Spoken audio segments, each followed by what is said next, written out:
Bismillahirrahmanirrahim. Assalamualaikum warahmatullahi wabarakatuh. Perkenalkan, nama saya Lutfi Husnita dari Universitas Nahdlatul Ulama Lampung dari Fakultas Sains dan Teknologi Prodi Sistem Informasi semester 5. Di sini saya akan mempresentasikan sekilas tentang bioinformatika. Jadi, apa sih yang dimaksud dengan bioinformatika? Oke, bioinformatika didefinisikan sebagai cabang komputasi dari biologi molekuler yang merupakan teknologi pengumpulan, penyimpanan, analisa, interpretasi, penyebaran, dan aplikasi dari informasi biologi. Salah satu pencapaian besar dalam metode informatika adalah selesainya proyek pemetaan genom manusia atau disebut dengan Human Genome Project yang menyebabkan bentuk dan prioritas dari riset dan penerapan bioinformatika berubah. Perkembangan bioinformatika dalam dunia sains. Perkembangan penetrasi teknologi informasi atau disebut dengan TI dalam berbagai disiplin ilmu telah melipat gandakan perkembangan ilmu yang bersangkutan. Berbagai kajian baru bermunculan. Sejalan dengan perkembangan TI itu sendiri dan disiplin ilmu yang didukungnya. Aplikasi TI dalam bidang biologi molekul telah melahirkan bidang bioinformatika. Berikut ini adalah beberapa perkembangan bioinformatika dalam dunia sains meliputi yang pertama, bioinformatika dalam bidang klinis. Yang kedua, bioinformatika untuk identifikasi agen penyakit baru. Yang ketiga, bioinformatika untuk diagnosa penyakit baru. Dan yang terakhir, bioinformatika untuk penemuan obat. Selanjutnya, cabang-cabang ilmu yang terkait dengan bioinformatika. Perkembangan bioinformatika, baik yang klasik maupun yang baru, terlihat banyak sekali cabang-cabang atau bidang-bidang ilmu yang terkait dengan bioinformatika. Di antaranya, yang pertama, biopsikis, yang kedua, computational biology, yang ketiga, medical informatics, yang keempat, Seminformatics, yang kelima genomics, yang keenam mathematical biology, yang ketujuh proteomics, yang kedelapan pharmacogenomics, dan yang terakhir pharmacogenetics. Teknologi dan penerapan bioinformatika. Teknologi bioinformatika secara umum pada saat ini banyak perkembangan bioinformatika berkaitan dengan teknologi database. Penggunaan database ini meliputi baik tempat penyimpanan database umum seperti Genbank atau PDB maupun database pribadi. Contohnya seperti yang digunakan oleh grup riset yang terlibat dalam proyek pemetaan gen atau database yang dimiliki oleh perusahaan-perusahaan bioteknologi. Kondisi dan penerapan bioinformatika di Indonesia. Sebagai kajian yang masih baru, Indonesia seharusnya berperan aktif dalam mengembangkan bioinformatika ini. Paling tidak, sebanyak tempat tinggal lebih dari 300 suku yang berbeda akan menjadi sumber genom, karena besarnya variasi genetiknya. Belum lagi variasi spesies, flora, dan fauna yang berlimpah. Memang ada sejumlah pakar yang telah mengikuti perkembangan bioinformatika ini. Misalnya, para peneliti dalam lembaga biologi molekuler Eijkman. Mereka cukup berperan aktif dalam memanfaatkan kajian bioinformatika ini.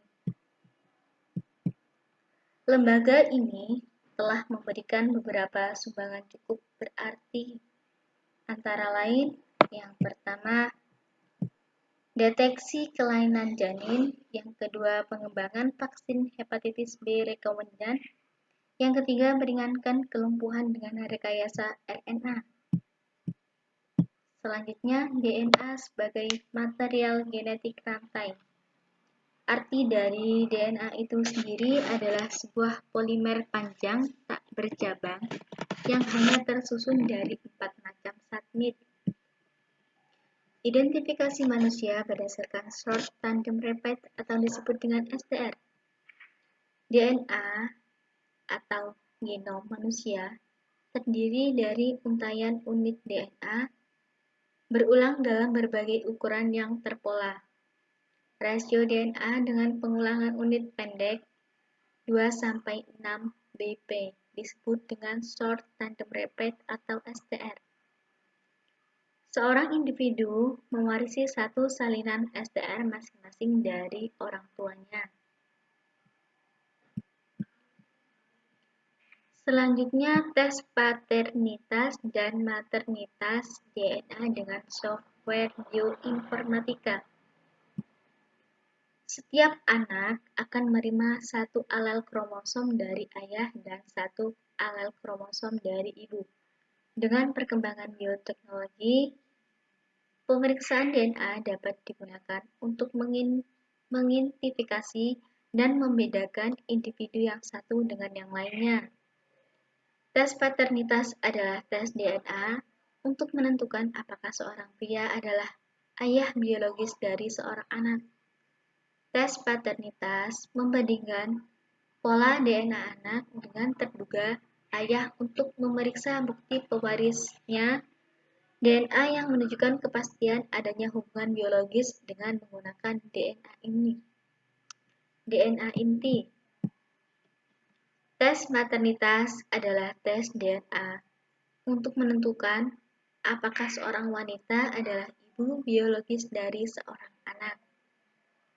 Seperti pada tes paternitas yang tadi, tes ini membandingkan pola DNA dengan terduga ibu untuk menentukan kecocokan DNA anak yang diwariskan dari terduga ibu yang menggunakan DNA mitokondria.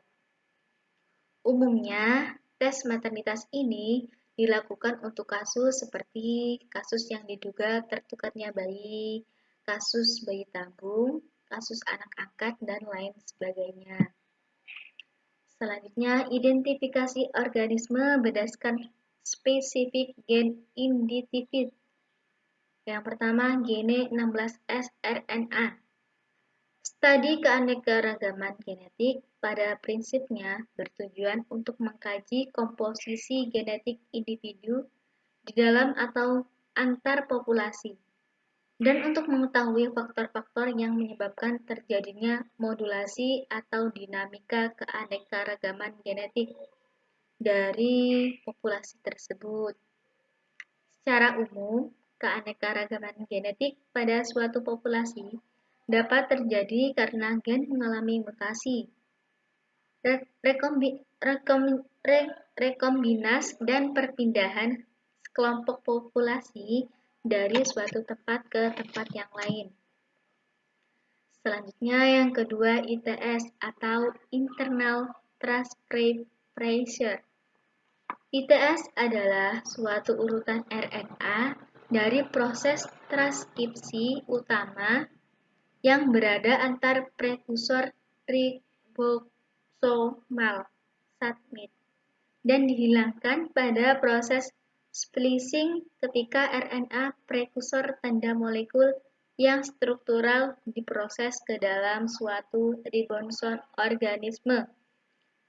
Ribosom organisme eukariotik mempunyai dua daerah ITS.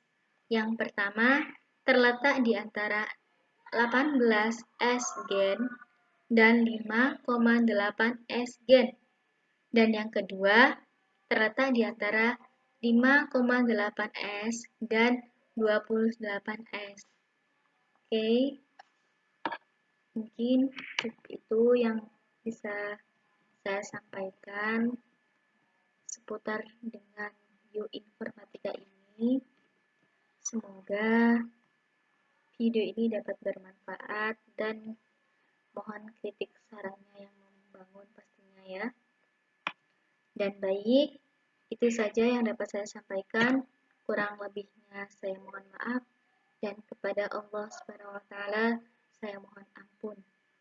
Saya akhiri, wabillahil taufiq wal hidayah. Wassalamualaikum warahmatullahi wabarakatuh.